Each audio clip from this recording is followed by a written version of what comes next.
Hello and welcome once again to Red Gaming Tech. My name is Marta. Today is the 1st of February and I'm kicking off the month with some news from Apple as they have released their financial results for Q1 financial year 2015, which is the quarter ending on December 27th, 2014. I know that sounds a bit weird, but financial years are a bit odd. Now, this is a pretty huge quarter for them, with new iPads, iMac coming to market, and of course the iPhone, which launched right at the tail end of the last quarter. New products, plus of course the usual Christmas rush, gave Apple their highest quarterly results ever, with a massive $74.6 billion in revenue, as well as a net profit of $18 billion, which is absolutely insane.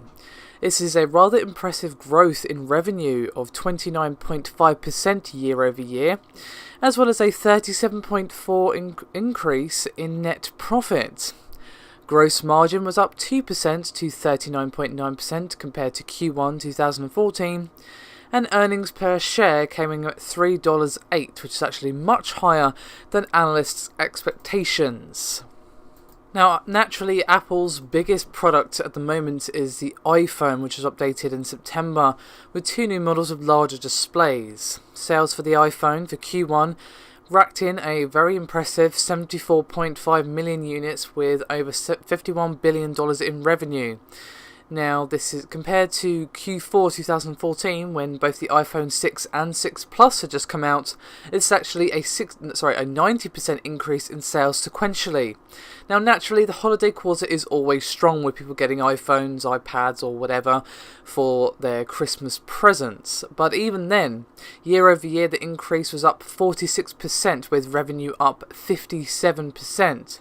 The average selling price for iPhones was a rather outworthy $687, which is up significantly over last quarter's ASP of $602, and the year previous was $639.90. Of course, those pretty much shows that there was a pretty large demand for a larger iPhone. Moving on from that though to the iPad, which actually struggled over last year. Last quarter, the Mac actually overtook the iPad for revenue, which is not something you would expect to hear. Now, the new iPads did kind of reverse that trend a little bit, with a 74% increase in units sold since last quarter. 21.4 million iPads are sold in Q1, with revenue coming in at $8.98 billion, which works out to an average selling price of $419. Now, this is a rather large jump from last quarter. It's still down 18% year over year, and revenue is down 22% from Q1 2014. Now, sales are still good, don't get me wrong, but the iPad has not followed in the iPhone's footsteps with the large growth with the new models and all that good stuff. Moving on swiftly to the Mac, which had another good quarter with a rather nice increase of 14% in units sold year over year. They sold 5.5 million Macs in Q1, which is about the same as they sold last year. However, the ASP was slightly up, which resulted in a 5% gain in revenue. Year over year revenue was up 9%. These are pretty awesome numbers, especially when you consider that the PC market has been pretty much flat for the year, and Apple has not really updated the Mac in the last couple of quarters other than the new 5K Mac. As for iTunes, App Store, etc., they all fall into their services segment, and this business line has grown a rather modest 4% quarter over quarter and 9% year over year, and now pulling in about $4.8 billion per quarter. That's iTunes, App Store, iBooks, Apple Care, Apple Pay, etc.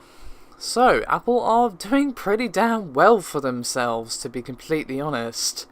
Whether you like them or not, you cannot deny those numbers. While the Mac has been doing pretty well and the iPad not doing so amazing but better than last year, the iPhone has done, well, pretty damn awesome, to be honest. No one can really argue that that isn't impressive.